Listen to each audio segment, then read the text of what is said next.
रामकिशन जी 2-3 दिनों से बीमार चल रहे थे, तो उनकी पत्नी मनोरमा जी ने अपने तीनों बेटों को खबर कर दी। तो बड़ा बेटा सुनील और उसकी पत्नी सुमन तो तुरंत फ्लाइट पकड़कर अपने बच्चों के साथ आ गए और अपने बाबूजी की सेवा में लग गए।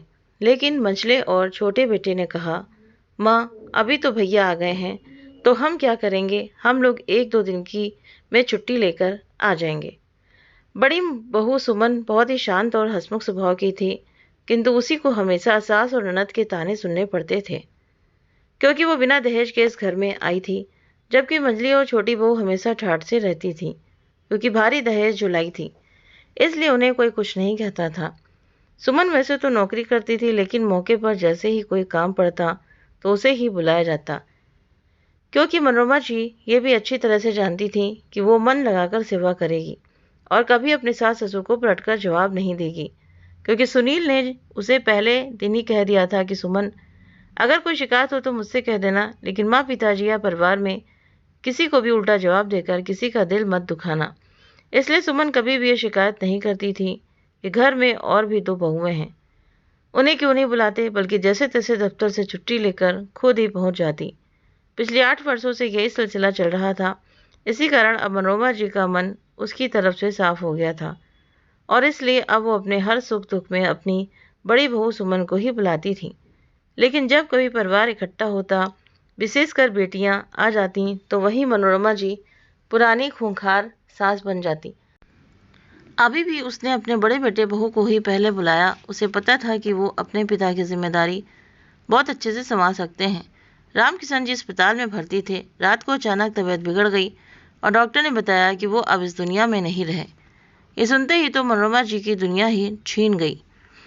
सुनील फोन करके दोस्तों को और रिश्तेदारों को खबर दे रहा था। वही सुमन अपनी सास के पास बैठी उन्हें सांत्वना दे रही थी। दोनों बेटियां अपने अपने ससुराल से आ गई थीं। मंझले और छोटे बेटे बहू भी आ गए थे। कहने को तो रामकिशन जी अपने पीछे एक भरा पूरा परिवार छोड़ गए थे, लेकिन मनोरमा जी अपने आप को नितांत अकेला और असहाय महसूस कर रही थी। अभी रिश्तों की असलियत और समाज की सच्चाई से उनका सामना होना बाकी था। पंडित जी आ चुके थे। अंतिम यात्रा की सारी तैयारियां पूर्ण हो गई थी। बड़ी बहू के आंसू रुकने का नाम ही नहीं ले रहे थे। वहीं छोटी बहू, जो 2 महीने पेट से थी, उसकी आंखों में एक आंसू भी नहीं था। वो तो बस ये इंतज़ार कर रही है कि कब ये सब रस्में ख़त्म हों और कब वो अपने मायके जाए। खैर, सारी रस्में होने के बाद सुमन अंदर जाकर अलमारी से एक साड़ी निकालकर अपनी सास को देने ही वाली थी कि तभी उनकी बड़ी ननद आ गई और बोली, भाभी, ये सब क्या है? ये लो कत्थई रंग है, कोई सफ़ेद या हल्के रंग की साड़ी दो।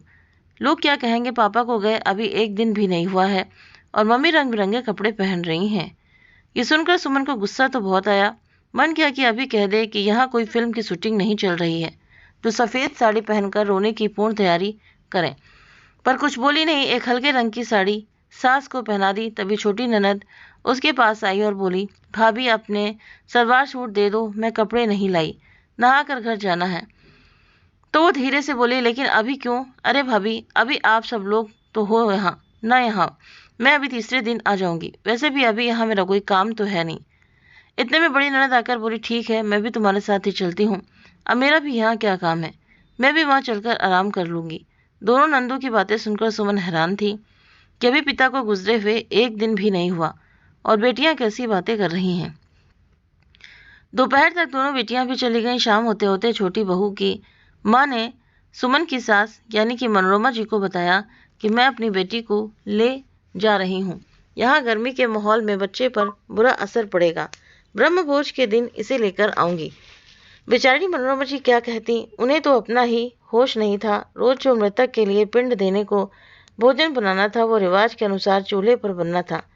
सुमन ने अपनी जिंदगी में कभी चूल्हे पर खाना नहीं बनाया था, लेकिन आजकल रोज चूल्हे पर जैसे तैसे खाना बना रही थी, क्योंकि रिवाज जो था।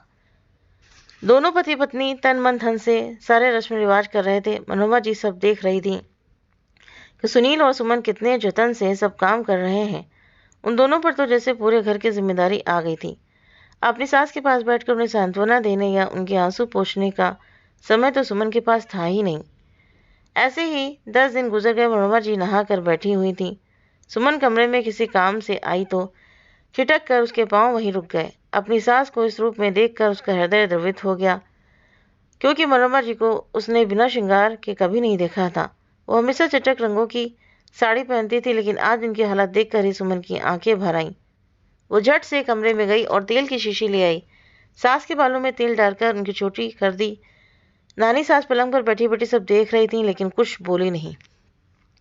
लेकिन ये क्या, बड़ी ननद आते ही उस पर बरस पड़ी। भाभी, मम्मी की चोटी क्यों कर दी? 13 दिनों तक बालों में कंघी नहीं करते हैं और ना ही पलंग पर सोते हैं। रिवाज होता है। तो सुमन ने जवाब दिया, दीदी अब तो 10 दिन हो गए हैं, मम्मी के बाल उलझ गए थे, इसलिए मैंने कंघी कर दी। तभी नानी सास बीच में ही बोली, कोई बात नहीं बेटा, आजकल कोई नहीं मानता ये सब। तो ननद बोली, लोग क्या कहेंगे? नानी, मम्मी को कम से कम 1.25 महीने तक तो समाज के नियम कायदे मानने ही चाहिए। भाभी को तो अकल नहीं है, लेकिन मम्मी तुमने भी क्यों नहीं बताया कि ये सब नहीं किया जाता? पढ़ी लिखी ननद के मुंह से ऐसी बातें सुनकर सुमन दंग रह गई और गुस्से में चुपचाप कमरे से बाहर चली गई। खैर, अब 13वीं यानी ब्रह्मभोज के दिन सभी रिश्तेदार सगे संबंधी आए हुए थे। सुमन शांत भाव से चुपचाप काम में लगी हुई थी और मनोरमा जी जड़वंत बैठी अपनी बेटी व बहुओं को देख रही थी। अंत में पगड़ी की रस्म हुई तो रामकिशन जी की पगड़ी सुनील के सिर पर बांध दी। आज अचानक उसे पिता की जिम्मेदारियों का एहसास हो चला और आंखों से आंसुओं की धारा बह निकली। शाम को लगभग सभी रिश्तेदार खा पीकर घर लौट गए। सबके जाने के बाद मनोरमा जी विचारों में खोई हुई थी, अंदर ही अंदर घुट रही थी। सोच रही थी कि छोटी बहू को आए हुए तो अभी 1 साल ही हुआ है, लेकिन मेरी अपनी बेटियां, उन्हें भी मेरी कोई परवाह नहीं है। मैंने तो कभी बेटा बेटी में फ़र्क नहीं किया, सबको पढ़ाया लिखाया, इतना दान दहेज देकर शादी की, सबकी डिलीवरी में सेवा की। छोटी की जुड़वा बेटियां हुई तो कैसे संभालेंगी? दोनों को एक साथ यही सोचकर 3 साल तक यहीं घर पर रखकर सेवा की। हर मुसीबत में रुपए पैसे से दोनों दामादों की हमेशा मदद की। आखिर कहाँ कमी रह गई जो आज उनके जाते ही मेरी बेटियों ने मुझे पराया कर दिया? माँ के प्रति इतनी संवेदनहीनता बड़ी बेटी को उन्होंने खुद मझली बहू से कहते सुना था कि भाभी, मम्मी के कपड़े साड़ी 1.25 महीने तक तुम लोग मत धोना। अब शगुन होता है। एक तो पति के जाने का दुख, उस पर बेटियों का बदला व्यवहार मनोरमा जी को अंदर ही अंदर तोड़ रहा था। सोच सोचकर उनकी आंखों से आंसुओं की धारा बहने लगी। आज वो अपने आप को बहुत ही अकेला महसूस कर रही थी, क्योंकि आज उनकी माँ और बहन भी बड़ी बहू को सास का ध्यान रखने का बोलकर चली गई थी। शाम को सुमन कमरे की सफाई कर ही रही थी, तभी ननद ने आकर माँ की अलमारी खोली और नई नई साड़ियाँ निकाल ली। सुमन ने पूछा, क्या कर रही हो दीदी? कुछ नहीं भाभी, मम्मी क्या करेंगी अब इन साड़ियों का, और वैसे भी साल भर तो अब मम्मी को कहीं जाना नहीं है। लेकिन दीदी, ये वाली साड़ी तो पिछले महीने मम्मी जी ने अपनी पसंद से मेरे साथ जाकर कितने चाव से खरीदी थी, इसे तो रहने दीजिए, अभी नहीं तो थोड़े दिन बाद पहन लेंगी। भाभी, तुम्हें कुछ अकल है भी या नहीं? मन अभी नई साड़ी कभी नहीं पहन सकती हुए हैं, लोग क्या कहेंगे? तभी सुमन की मझली देवरानी आ गई और बोली, दीदी, कल मम्मी कितनी तेज आवाज में भैया को बुला रही थी, आप उनको समझाओगे कि थोड़ा धीरे बोला करें तो अच्छा नहीं लगता, लोग बात बनाएंगे। हाँ, मैं समझाऊंगी माँ को, ये सब अच्छा नहीं लगता, लोग क्या कहेंगे कि पत्नी को उनकी मौत का कोई दुख नहीं है। इधर सुमन शुरू से ही सब नाटक देख रही थी। आज उसके सबर का बांध टूट गया। उसने कहा, दीदी, भगवान ना करे कि पापा जी की जगह मम्मी जी को कुछ हो जाता तो क्या वो भी यही नियम कायदे अपनाते? सुमन, तुम पगला गई हो क्या? समाज आदमियों को ये सब करने को नहीं कहता?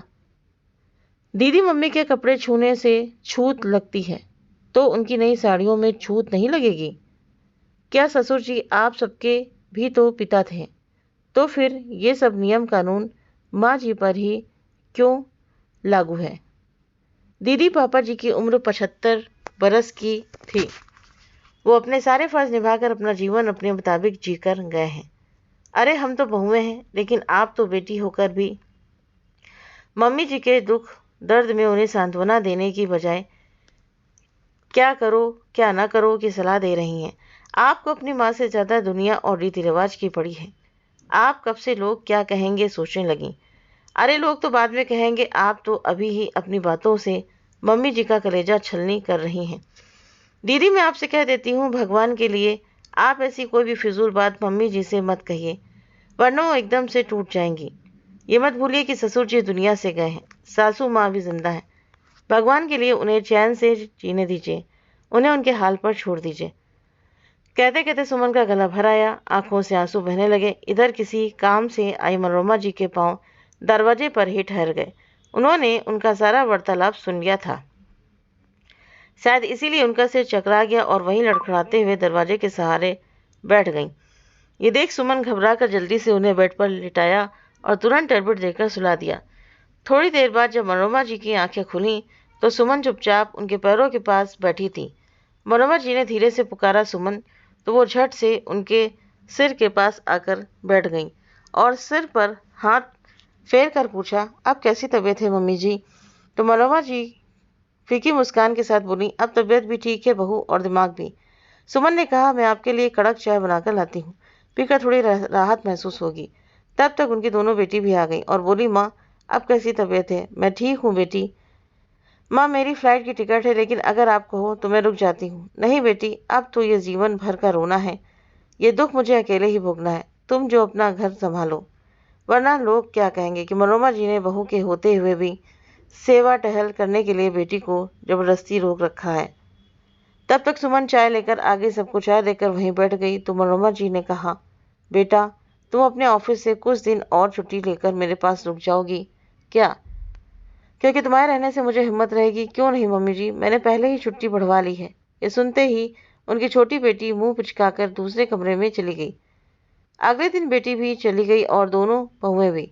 सबके जाने के बाद सुमन अपनी सास के पास जाकर बैठ गई। तो मनोरमा जी ने उसका हाथ पकड़कर कहा, धन्यवाद बहू, जो तुम रुक गई। मेरी तो आस ही टूट गई थी, तुम्हारे रुकने से मुझे बहुत हिम्मत मिली है। ये आप कैसी बातें कर रही हैं मम्मी जी, ये तो मेरा फर्ज है, इसमें धन्यवाद कैसा। क्या आप मुझे अपनी बेटी नहीं मानती? मैं भी तो आपकी बेटी जैसी हूँ, फिर ऐसी बातें क्यों कर रही हैं आप। तुम मेरी बेटी नहीं हो बहू, और अच्छा हुआ तुम मेरी बेटी नहीं हो। जो दुख मेरी बेटियां नहीं समझ पाई वो तूने समझा। मुझे माफ़ कर दे बहू, मैंने तुझे कितने ताने दिए, लेकिन ये तेरे संस्कार ही हैं जो तुम आज भी अपनी सास की इतनी परवाह करती हो। बहुत भाग्यशाली हैं तेरे माता पिता जो तुझ जैसी बेटी को जन्म दिया। कहते कहते मनोरमा जी की आंखों से आंसुओं की धारा बह निकली। तो सुमन ने उन्हें सांत्वना देते हुए कहा, नहीं माँ जी, मैं आपकी भी तो बेटी हूँ, फिर आप ऐसा क्यों सोच रही हैं। आप अपने आप को अकेला मत समझिए, अब से आप हमेशा हमारे साथ ही रहेंगी। कहते हुए सुमन ने अपनी सास को गले से लगा लिया। तो दोस्तों, आपको अगर ये कहानी पसंद आई हो तो वीडियो को ज़रूर करें, वीडियो को लाइक करें, शेयर करें, और आप हमें कमेंट करके ज़रूर से ज़रूर बताएं, और हमारे चैनल को सब्सक्राइब करना ना भूलें। मिलते हैं हम सभी से नेक्स्ट वीडियो में नई कहानी के साथ में। Thank you.